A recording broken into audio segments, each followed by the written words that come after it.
Listen to the following talk. My wife's 800 million debt from get-rich-quick apps. We've already sold our house, and we have a monthly income of around 20 million VND, but we owe 50-60 million in principal and interest payments every month.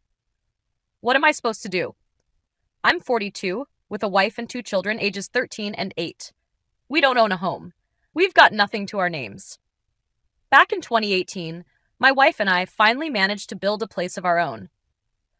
Since we didn't have enough saved, we had to borrow from various sources to make it happen. At that time, we both had steady jobs with decent salaries, enough to cover family expenses and make payments on the debt. Each time the payment deadline came around, we'd borrow from one place to pay off another, and every year we had to refinance with the bank. By the end of 2022, the bank tightened up lending policies, and I was too busy with work to keep an eye on things. So, when it was time to refinance, I ended up using high-interest loans to cover the debt, as no bank would take us on.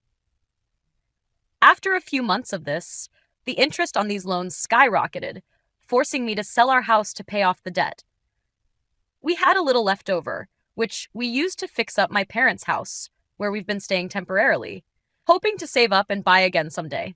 For some reason, maybe because of the loss of our house, my wife became desperate to make up for everything, and in early 2024, she got scammed. She got a message from someone posing as an old friend from Japan, claiming they wanted to send her a valuable gift but needed her to transfer 20 million to receive it. I told her it was a scam, but she didn't listen and ended up sending them the money. Her friend vanished without a trace.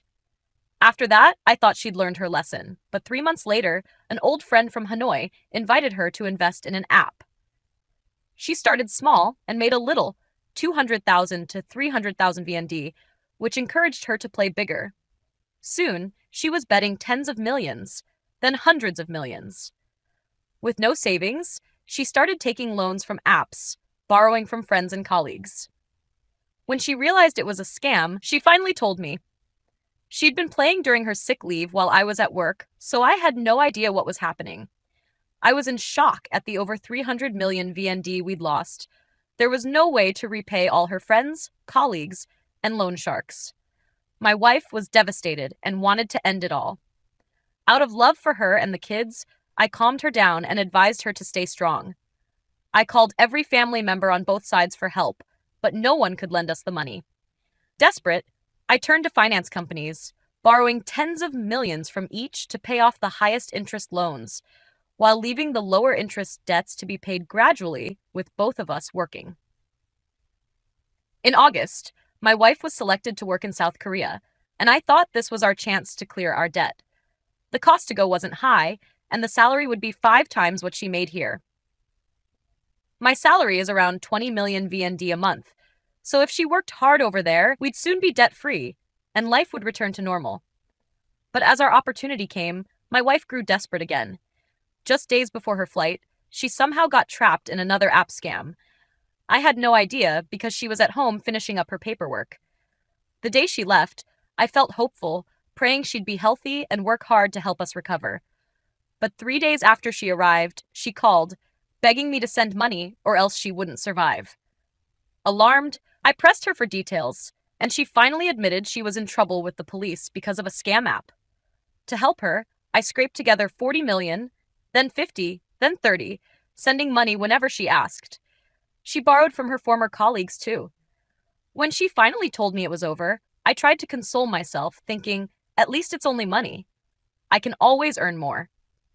Then, a month later, that same app lured her back in, and she poured all the money she had from work and what I'd sent her back into it, hoping to recover her losses. The app promised she'd get everything back if she deposited more. Inevitably, she messaged to tell me, it's all gone. You take care of the kids. Now I'm sitting here, facing debts that add up to almost 800 million VND. With my income only around 20 million a month, I'm stuck repaying loans totaling 50 to 60 million monthly. The first month, I managed by scraping together every bit I could, hoping my wife would send money from her work.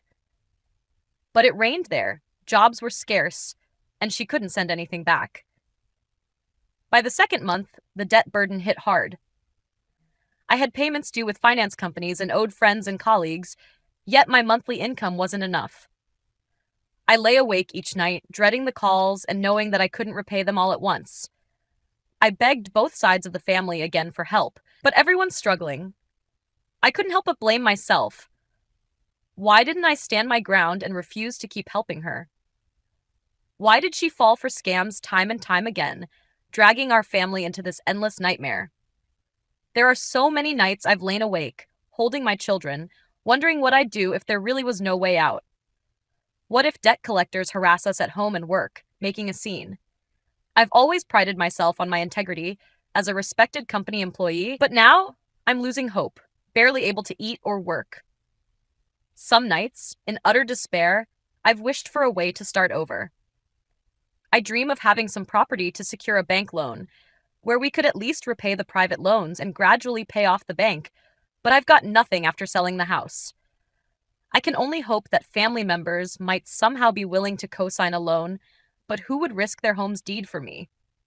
I dismissed that thought quickly. I've wanted to tell my elderly parents, but they're already in their 80s, and I don't want to add to their burden.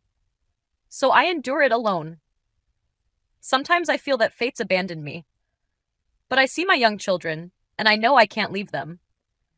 So I keep going to work, looking for a solution, waiting for my wife to come back so we can face this together. Each passing day brings me closer to the end of the month, when payments are due. And I dread that one of these lenders will call, or worse, call my company and friends. Worst of all, I risk bad credit, which means I'll never qualify for a bank loan to cover these debts. I've given my wife so many chances, and I'm angry at her but pity her too. She left her family to work abroad for our future. Now, what am I supposed to do? This content is just an example for learning English. Thank you for watching. How do you feel about this video? Please leave a comment below.